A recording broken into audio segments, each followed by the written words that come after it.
Hey, you guys, welcome to my TED Talk.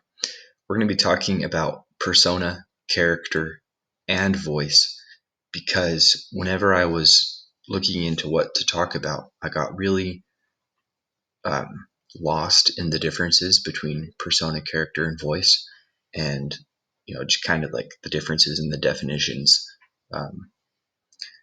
Because persona is like the voice that the author speaks through. And when you have a story that's written in first person, wouldn't that just be the character?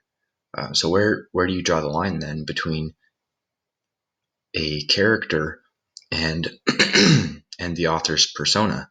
And then that gets really confusing when you start talking about voice, because voice is essentially how the characters are portrayed and what kind of things they do and what kind of ways they treat each other.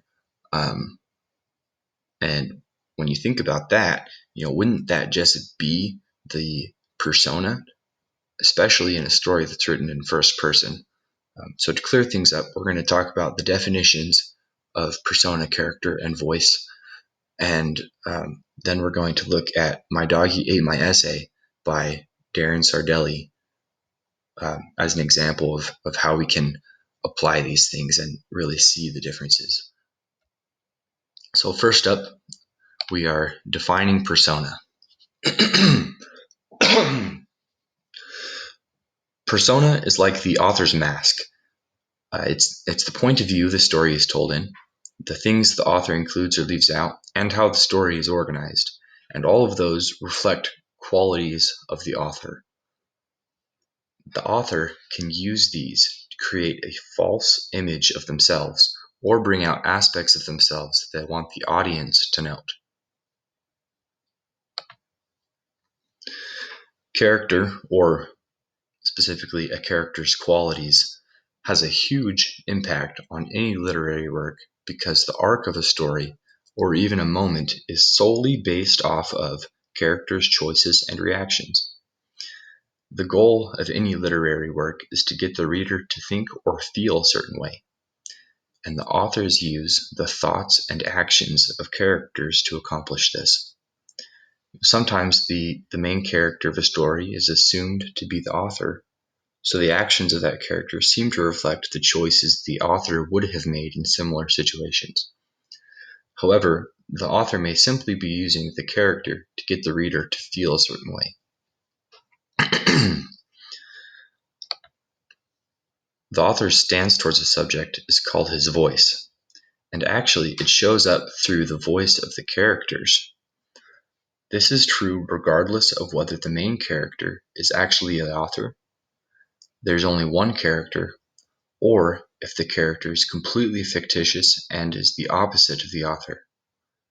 The characters could respond to something seriously, sarcastically, disdainfully, or in a variety of other different ways, and that can reflect the opinions of the author. So there's a lot of overlap here, especially persona and character and voice and character. And it's really hard to keep the definition straight.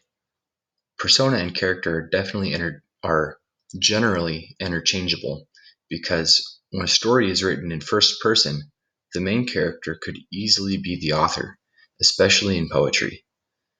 And voice seems like it could easily be used instead of character.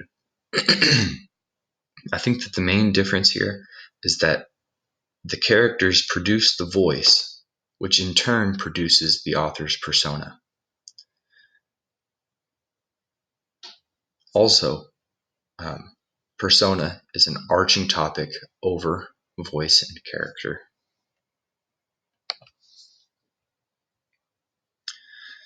To illustrate, we're going to move on to the text, My Doggy Ate My Essay by Darren Sardelli. And that goes like this. My doggy ate my essay. He picked up all my mail. He cleaned my dirty closet and dusted with his tail. He straightened out my posters and swept my wooden floor.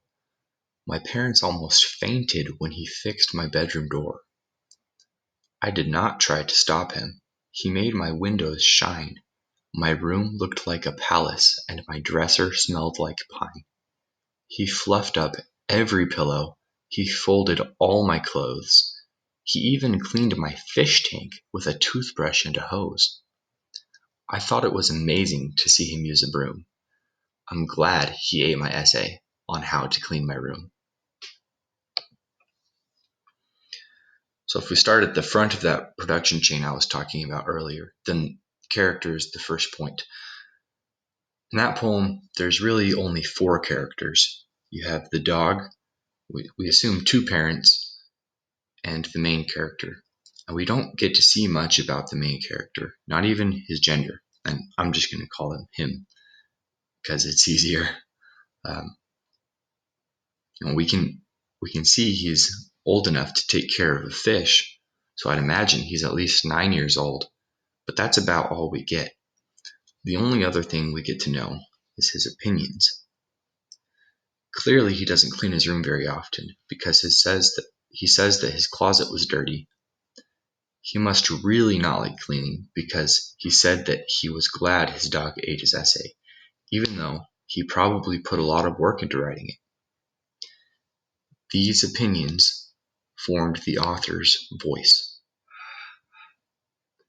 In this poem, Sardelli took the stance that it's worth every effort to avoid cleaning your room. From that, we can draw conclusions about Sardelli himself. Whether these conclusions are right or not is irrelevant because they are his persona or his false image that he created by including what he chose to include in the poem. This part is really interesting because we really only see what Sardelli wants us to see. It's probably a pretty reasonable assumption to say that he doesn't like to clean. The main character wasn't upset that the dog wrecked his work because it meant he didn't have to clean his room. This might be a little skewed though, because he's catering to little kids here. But we can definitely say that he's imaginative because the dog was cleaning. We can guess that the dog learned how to clean by eating the book. And that seems pretty imaginative to me. From the form of the poem, we can see that Sardelli's mind is at least fairly organized because he keeps the rhyming scheme and the sound structure throughout. And just because of the topic of the poem, we can probably assume that he likes little kids. These are the types of assumptions that make up his persona. He's shown us that he is a person who has a pretty organized mind, is imaginative, doesn't like to clean, and likes kids. So just a summary. The main differences between persona, character, and voice can be found in the production chain. You have the characters produce the voice, which produces the author's persona. Persona is more about what the author is presenting as their opinion, or what they're trying to get you to believe. Voice is more about the approach that a character has, or the stance that a character has on a subject. Character is essentially the decisions a character makes. And as you can see, character and voice build up to the author's persona.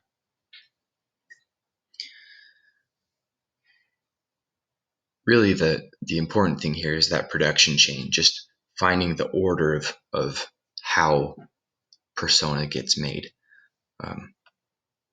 Characters, then voice, then persona. And that really cleared things up for me when I realized that. So here's my sources. I got My Doggy Ate My Essay from Poetry Foundation, and the other 2 sources are just what kind of provoked my realizations here. So thank you for listening to my presentation, and I hope you guys learned something. Thanks.